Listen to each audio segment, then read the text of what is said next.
Okay, today we're going to look at 3.1, which is our introduction to rational functions. So, a rational function is a function whose form is a ratio of two polynomial functions. So meaning, hey, if you got this function, r of x, it's going to be of the form p of x divided by q of x, where p and q are both polynomial functions. Okay, then we've got an asymptote. An asymptote is a line that a curve approaches as it heads towards infinity. I think that's kind of key to note there. It is as it heads towards infinity. So that does mean on the ends it will approach there, but you could cross over in the middle. I know that's confused students in the past, that we can cross over the asymptote. Okay, so there's two types. We can have a vertical asymptote when x equals some number. And this will happen on the left side or on the right side, right? I will approach some number, some x value, as we go up or as we go down, right? Our y values. And it happens when your denominator is equal to 0. Whereas a horizontal asymptote is a y equals c, and that's going to happen on the far right or far left as your y value approaches that number. This occurs when the polynomial in the denominator is greater than or equal to the polynomial in the numerator. So denominator equal to 0, denominator is greater than or equal to the polynomial in the numerator. Okay, so let's determine if the given function is a rational function. So basically you're asking yourself, is this a polynomial in the numerator and in the denominator? This first one is yes. We've got a polynomial in both the top and the bottom. Notice this next one, you technically have x to the 1/3, which is the cube root of x. That's not a polynomial. So no, because we've got x to the 1/3. A polynomial will have integer exponents. This next one is a little bit different. You got 6, and you just got x. While those may not be very exciting polynomials, yes, it is a polynomial. And last but not least, this last one is not, because we do have the square root of x plus 2, right, is not a polynomial.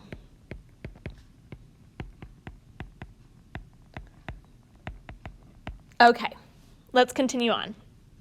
So let's find our domain restrictions. We should be a pro in this. We did it in chapter 1 as well. Find the domain of the following rational functions. So we're going to set the denominator, meaning the bottom, equal to 0 and solve to find the restrictions. So if you have x squared minus 2x minus 8, we technically don't want it to equal 0. So as you factor that, you'd get x minus 4, x plus 2 does not equal 0. So therefore, x cannot be 4 or negative 2. Depending on the way it's asking for it, you could leave your answer like that, or they may ask you for an interval, so it'd be like negative infinity to negative 2, union negative 2 to 4, union 4 to infinity.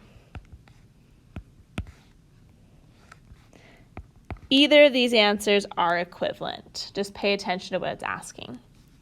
Okay, this next one, if you have x to the 4th minus 5x squared plus 4 cannot equal 0.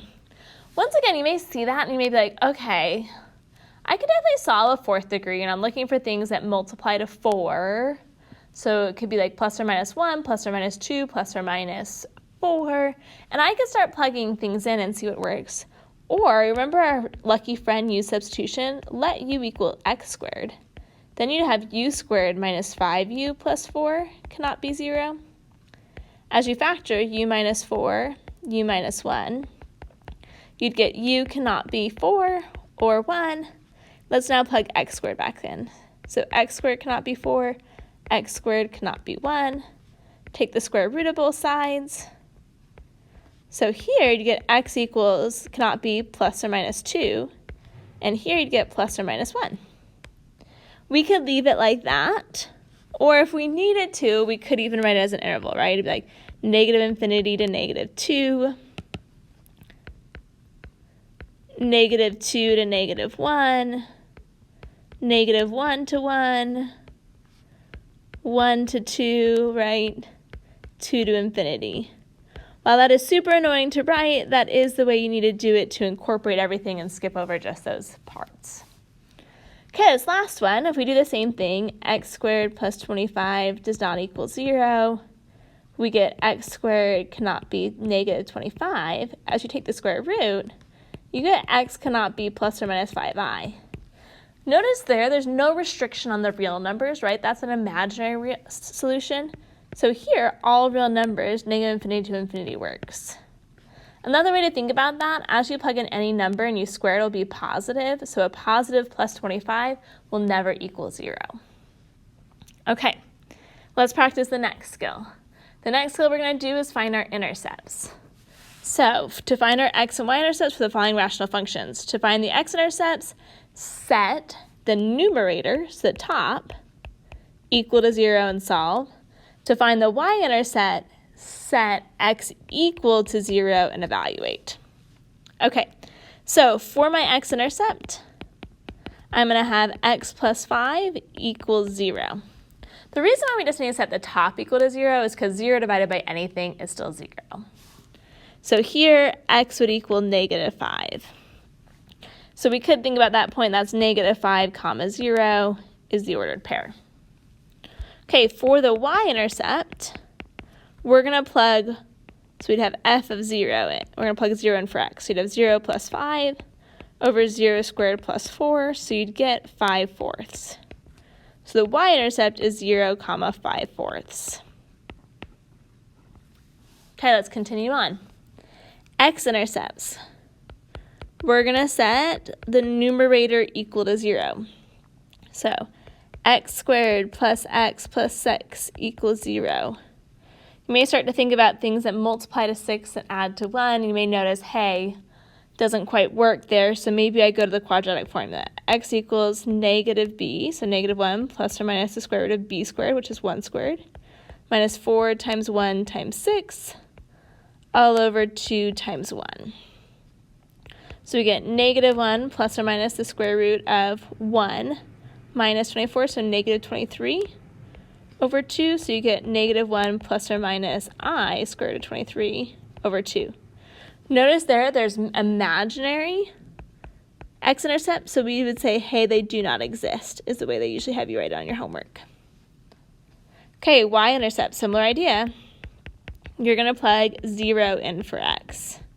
So we'd have 0 squared plus 0 plus 6 over 0 squared minus 10 times 0 plus 24. So we'd have 6 over 24, which is the same as 1/4. So our y-intercept is 0 comma 1/4. Okay, last but not least, we've got our x-intercepts again. Our x-intercept, we're going to set the top equal to 0, so 94 minus 2x squared equals 0. I'm going to move the 2x squared to the other side. Okay, now if I try to solve for x squared, let's divide both sides by 2, so I get 47 equals x squared. Well, it's not super nice here. When you take the square root, you do get two answers. X equals plus or minus the square root of 47. So technically your two y-intercepts here would be 47 comma 0 and negative 47. Square root of 47 comma 0. Okay, for the y-intercept, let's do f of 0. I'm going to do a little shortcut. If you notice anything with the x is going to be 0, you would just have 94 over negative 12. As you simplify that, you would have a negative 47 over 6. So 0 and then negative 47 over 6 is my y-intercept. Okay, continuing on. So we're practicing each of these skills and we're going to put it all together. Let's find our vertical asymptotes. Okay, to find our vertical asymptotes, we're going to reduce the fraction if possible. To reduce the fraction, factor the numerator and denominator and cancel out factors appearing in both. These are going to be wholes. And we will continue to talk about wholes through this, but just be aware those are coming. We're going to set the denominator equal to 0 and solve the resulting equation, which makes sense because this is vertical. It's going to be an x equals equation. If c equals 0 of the denominator, then x equals c is the vertical asymptote. So here, as we look at this first one, Not rocket science, already simplified, so we're just going to say x minus 1 equals 0, which means our vertical asymptote is x equals 1. This next one, let's just make sure that we can simplify. It's simplified. And we factor the bottom, we get x plus 3, x minus 3. So it is simplified enough. So as I set that denominator equal to 0, you'd actually have two equations, x equals a negative 3 and x equals 3. Okay, let's go to the next one. It is simplified. There's nothing that crosses out, so x minus x equals 0. So x equals 6 is my vertical asymptote.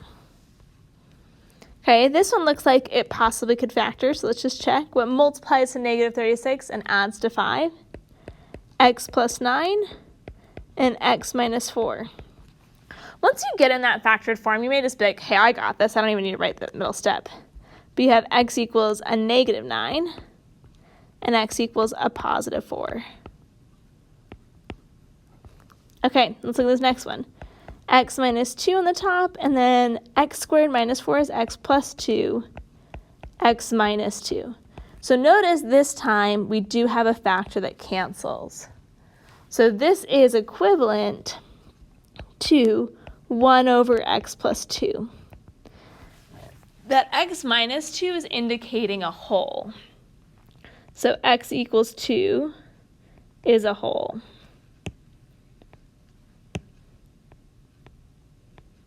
And we will talk about those more. But here, we're really just going with, okay, so x equals a negative 2 is my vertical asymptote.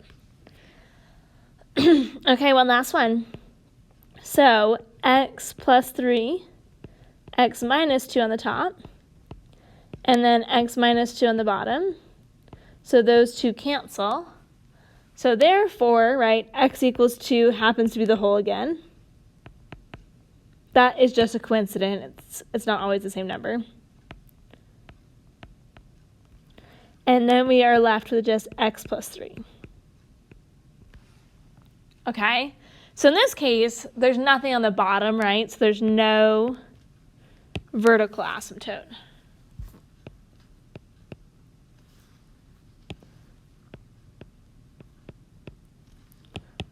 Sorry, the spelling is not going as well today.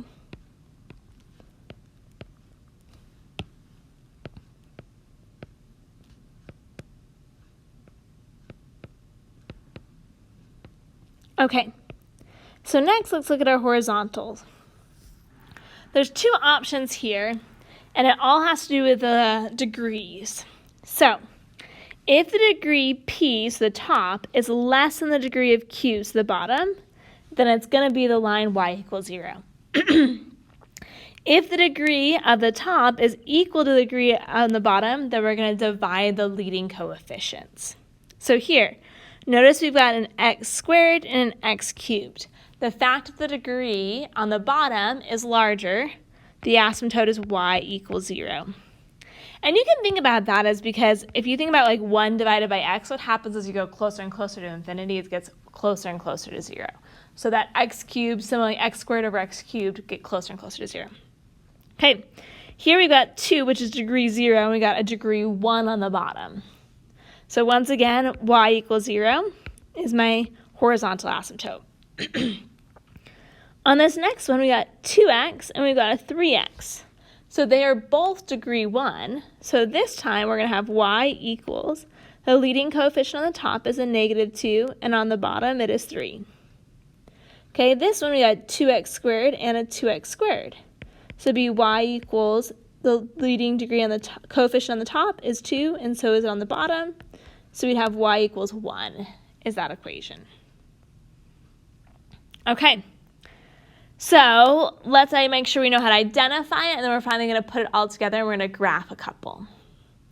So if we talk about asymptotes, we're talking about the lines they're approaching. So here you'll notice there is a line right here that they both approach, and this is an x equals negative 2. Okay, it looks like they also approach a line here on the y's. So y equals 1.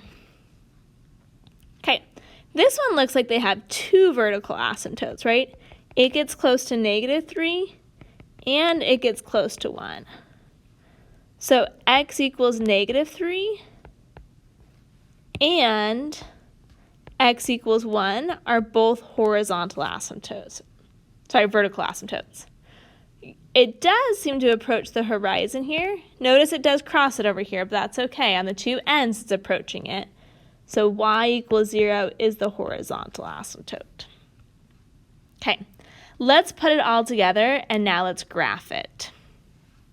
Okay, so for there to be a hole, it's got to have the top and the bottom simplify. There's got to be something that cancels out. So in this case, I think this is already in simplest form, so there's no hole.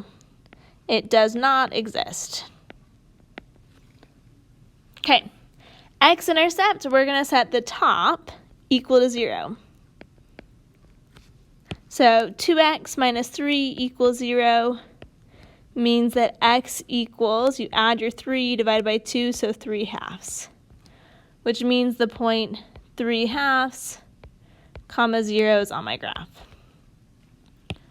Okay, your y-intercept, we're now going to plug 0 in for x, and let's see what we get.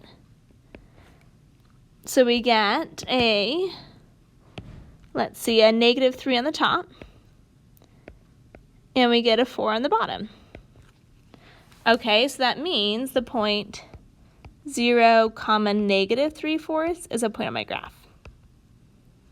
Okay, at this stage we only have two types of asymptotes. We have vertical and we've got horizontal. I'm going to abbreviate vertical asymptotes with VA.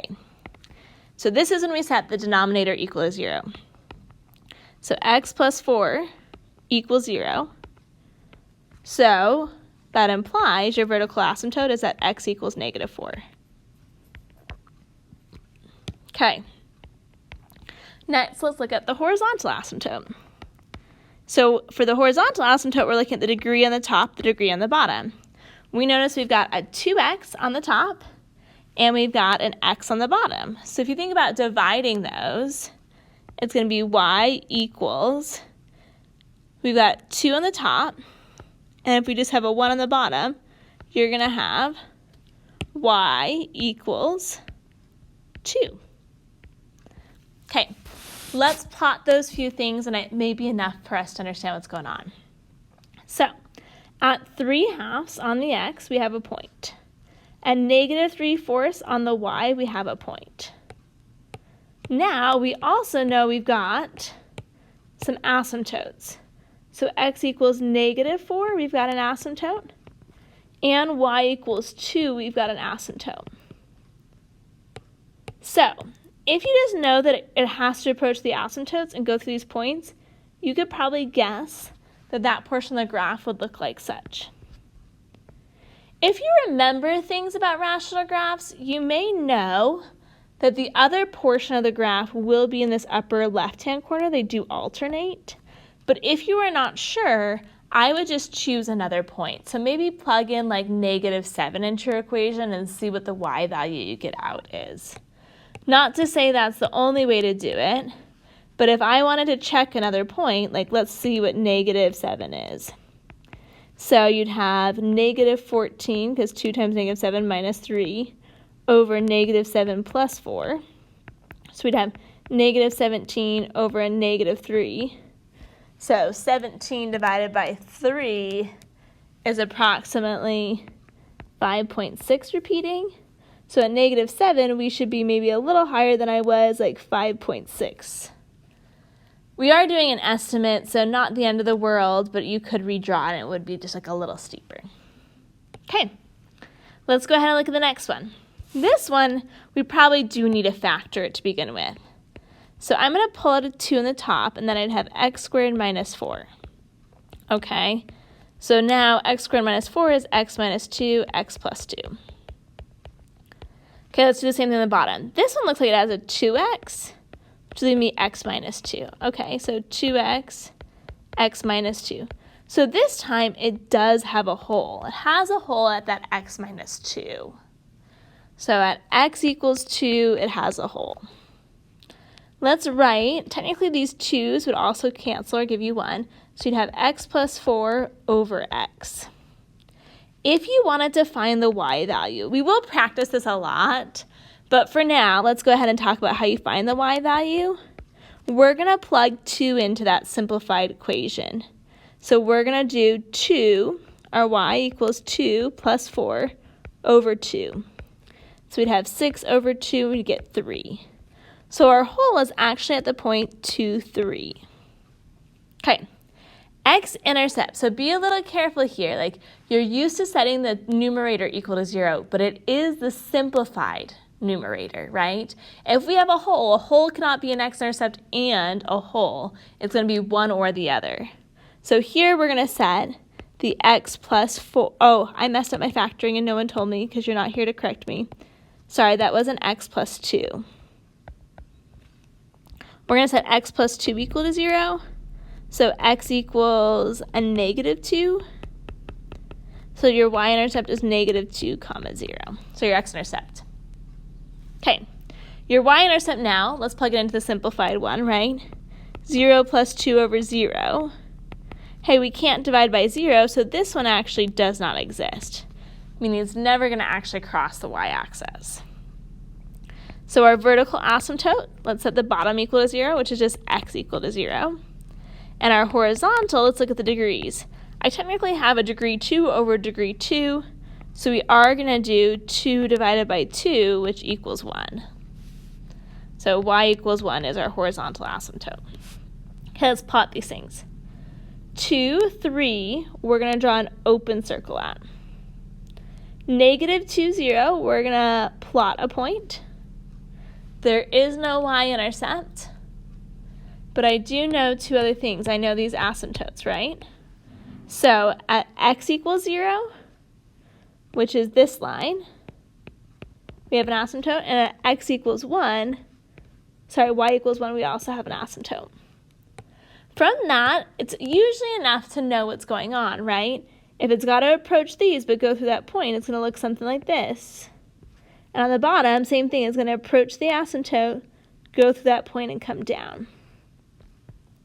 It makes sense. We said that it would alternate kind of what quadrants it's in. So it did kind of crisscross, went diagonal, and we're good to go.